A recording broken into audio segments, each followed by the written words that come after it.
IPL को लेकर आ चुकी है महा अपडेट। हो चुका है 2024 का पहला ट्रेड। नमस्कार दोस्तों, मैं यश तिवारी, आप देख रहे हैं क्रिकेट फटाफट का 1079वां एपिसोड। आज 30 अक्टूबर की तारीख है और रोज की तरह आज भी आईपीएल और वर्ल्ड कप को लेकर दिन भर की 10 बड़ी खबरें आपकी स्क्रीन पर हम परोसेंगे।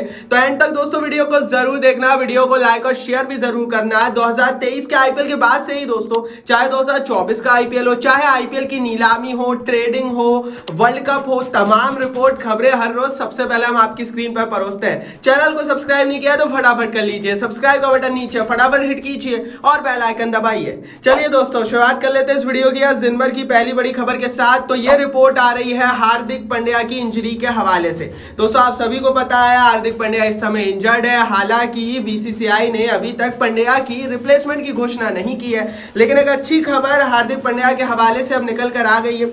उन्होंने जिम सेशन और बल्लेबाजी एनसीए बेंगलोर में शुरू कर दी है। मतलब वो इस समय फिट होने के काफी करीब है। हालांकि दोस्तों, वो अभी भी आने वाले 3 इंडियन मैचेस नहीं खेल पाएंगे। मतलब लगभग 12 तारीख तक वो अभी भी 12 नवंबर तक अभी भी उपलब्ध नहीं रहेंगे, लेकिन 10-12 नवंबर के बाद सेमीफाइनल में वो अवेलेबल हो सकते हैं। अगर सेमीफाइनल तक भी उनको फिटनेस की हरी झंडी नहीं मिली, देन सेमीफाइनल में टीम इंडिया उनकी रिप्लेसमेंट की घोषणा करेगी। मतलब आने वाले 3 मैचों में अभी भी team India without Hardik Pandya खेलने वाली है और रिप्लेसमेंट की घोषणा भी नहीं करने वाली है। दरअसल दोस्तों, टीम इंडिया इस समय और रोहित शर्मा, बीसीसीआई इस समय वेट एंड वॉच का गेम खेल रहे हैं। इस समय पॉइंट टेबल पर भारत की स्थिति अच्छी है और भारत का सेमीफाइनल में जाना कंफर्म है, इसलिए टीम इंडिया चांस ले सकती है। अदरवाइज रिप्लेसमेंट की घोषणा अब तक हो जाती। तो पांड्या के रिटर्न के लिए लाइक बनता है दोस्तों, लाइक नहीं किया तो कर देना, बहुत जरूरी है। पांड्या लाइक का बटन नीचे। चलिए दोस्तों, आगे बढ़ते हैं, यहाँ से बात कर लेते हैं दिन भर की दूसरी बड़ी खबर की। तो एक और अच्छी खबर आ गई कल लखनऊ से। बेशक भारत ने 230 का ही टारगेट दिया, लेकिन जिस तरह से इंग्लैंड उतरी ना, इंग्लैंड ने बता दिया कि आखिर क्यों वो इतने बुरे हैं 2023 के वर्ल्ड कप में। लगभग 120-130 पर इंग्लैंड ऑल आउट हो गई और जिस तरह से भारत ने रौंदा है इंग्लैंड को, भारत ने ये चीज अब स्टैंप कर दी है कि इस साल का वर्ल्ड कप किसका है। भैया, अंग्रेजों को भी हम इतना बुरा पीट सकते हैं, इतना कम टारगेट देने के बावजूद भी सामने वाली टीम को ऐसे मार सकते हैं। मतलब भैया, अब तो सारी टीमें डर रही होंगी। इंडिया के लिए लाइक बनता है। ये मैच एक यू कैन से एक नमूना था हिंदुस्तान की ताकत का, तो लाइक तो बनता है इस मैच के लिए। चलिए दोस्तों, आगे बढ़ते हैं, यहाँ से बात कर लेते हैं दिन भर की तीसरी बड़ी खबर की। तो ये रिपोर्ट आ रही है पॉइंट्स टेबल को लेकर। पॉइंट्स टेबल अब और ज्यादा सेटल हो गया है। कल इंडिया की जीत के बाद इंडिया टॉप पर पहुंच गया। इंडिया साउथ अफ्रीका लगभग अब यहाँ से अनऑफिशियली ऑफिशियली कंफर्म है सेमीफाइनल में जाने के लिए। न्यूजीलैंड और ऑस्ट्रेलिया अपनी जगह बरकरार करे हुए हैं नंबर 3, नंबर 4 पर 8 अंकों के साथ। लेकिन इस समय जो लड़ाई चल रही है वो नंबर 3 और नंबर 4 की ही चल रही है। बेशक न्यूजीलैंड और ऑस्ट्रेलिया के चांसेस ज्यादा हैं, लेकिन अगर आप टेबल देखेंगे तो लंका, पाकिस्तान, अफगानिस्तान, नेदरलैंड, ये चारों टीमें इस समय सेम लेवल पर है। इन चारों के 4-4 पॉइंट्स हैं। मतलब इन चारों में से कोई भी अगर यहां से एक एक्सेप्शनल क्रिकेट खेलता हुआ बचे हुए 3-4 मैचों में दिखेगा तो वो फिर नंबर 4 या नंबर 3 सेमीफाइनल की जगह ले लेगा। आपको बता दूं दोस्तों कि अभी की स्थिति में इंडिया, साउथ अफ्रीका, ऑस्ट्रेलिया और न्यूजीलैंड के ही चांसेस है सेमीफाइनल में जाने के, लेकिन आउटसाइड चांसेस अभी भी बहुत कम, 6-7%, बट अभी भी लंका, पाकिस्तान, अफगानिस्तान और नेदरलैंड के। आपके हिसाब से दोस्तों बताइए टेबल की स्थिति को देखने के बाद कि कौन पहुंचेगा सेमीफाइनल में, आपकी 4 टीमें कौन सी रहेगी और फाइनल में कौन सी 2 टीमें जाएगी। अपनी राय, कारण सब कुछ डिटेल में लिख दो, कमेंट बॉक्स यूट्यूब ने आपके लिए दिया है। चलिए दोस्तों, आगे बढ़ते हैं, यहाँ से बात करते हैं दिन भर की चौथी बड़ी खबर की। तो आज बहुत बड़ा मैच होगा अफगानिस्तान और श्रीलंका के बीच। पूना में ये मैच दोस्तों 2 बजे शुरू होगा। जैसा कि मैंने कहा, आज जो टीम हारेगी वो फिर बाहर हो जाएगी। उसकी स्थिति भी इंग्लैंड जैसी हो जाएगी, बांग्लादेश जैसी हो जाएगी। आपको बता दूं दोस्तों, ये मैच बहुत अहम रहने वाला है लंका के लिए, क्योंकि लंका अमूमन तो इस वर्ल्ड कप में कभी मजबूत कभी कमजोर दिखी है, लेकिन सामने अफगानिस्तान है और अफगानिस्तान ने इस वर्ल्ड कप में एक नेक्स्ट ब्रांड का क्रिकेट खेला है। तो जाहिर है अफगानिस्तान अगर आज जीतती है तो अफगानिस्तान के 6 पॉइंट्स हो जाएंगे और भैया कुछ भी हो सकता है। फिर अफगानिस्तान क्वालिफाई भी करने की भी राह पर आगे बढ़ सकती है, चांसेस अफगानिस्तान के बढ़ जाएंगे। बताओ दोस्तों, आपके हिसाब से कौन जीतेगा इस मैच को? इस मैच की नहीं, लगभग हर मैच की एक एक डिटेल, पर्दे के पीछे की कहानी, चाहे हार्दिक पांड्या की इंजरी हो, चाहे आईपीएल की ट्रेडिंग हो, या हो रिटेल लिस्ट, या हो नीलामी की डेट्स, या हो 2024 आईपीएल की अपडेट, या वर्ल्ड कप की एक एक खबर, सब कुछ दोस्तों यूट्यूब से पहले टेलीग्राम पर हम दे देते हैं। टेलीग्राम की लिंक है डिस्क्रिप्शन बॉक्स में, फटाफट जाइए, परिवार का हिस्सा वहां भी हो जाइए। 50,000 लोग ऑलरेडी ऑलरेडी ज्वाइन कर चुके हैं। आप भी हमें दोस्तों ज्वाइन कर लीजिए फटाफट टेलीग्राम पर। फिर बोल रहा हूं दोस्तों, नहीं गए हो तो जरूर जाना एक बार टेलीग्राम पर, आपको मजा आ जाएगा। चलिए दोस्तों आगे बढ़ते हैं, आपसे बात कर लेते हैं दिन भर की पांचवी बड़ी खबर की। तो ये रिपोर्ट आ रही है 2025 की चैंपियंस ट्रॉफी को लेकर। जाहिर है दोस्तों 2017 में आखिरी दफा चैंपियंस ट्रॉफी हुई थी, उसके बाद कोरोना आ गया, then back to back T20 world cup हुआ और अब ODI वर्ल्ड कप हो रहा है। तो जो अगली चैंपियंस ट्रॉफी है ना दोस्तों, वो 2025 में होने वाली है। और 2025 की चैंपियंस ट्रॉफी से पहले इंग्लैंड की टीम को भयानक झटका लगा है, क्योंकि अभी ये जो वर्ल्ड कप चल रहा है ना, ये क्वालिफिकेशन राउंड चल रहा है उस चैंपियंस ट्रॉफी का। इस वर्ल्ड कप में ग्रुप स्टेज में जो 7 टीमें टॉप की रहेंगी वो खेलेंगी चैंपियंस ट्रॉफी में। इंग्लैंड उन टॉप 7 टीम्स में इस समय वर्ल्ड कप में नहीं है। तो जाहिर है हो सकता है कि इंग्लिश क्रिकेट के इतिहास में पहली बार ऐसा हो कि ये लोग चैंपियंस ट्रॉफी ना खेल पाए। यहां से इंग्लैंड को वर्ल्ड कप छोड़ो, चैंपियंस ट्रॉफी की तैयारी करनी चाहिए और नंबर 5 नंबर 6 तक अपनी जगह बना लेनी चाहिए।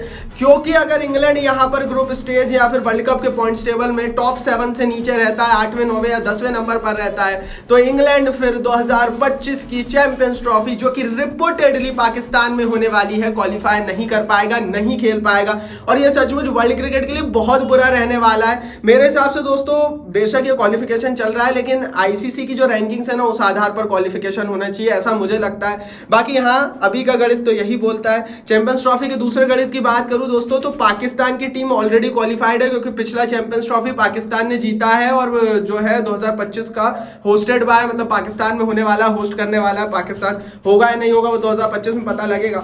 लेकिन हाँ, इतना जरूर है कि इंग्लैंड की बैंड बज गई और बहुत बुरी तरीके से बजी है, मतलब इतनी बुरी तरीके से किसी टीम की बैंड ना बजे, इतनी बजी है इनकी।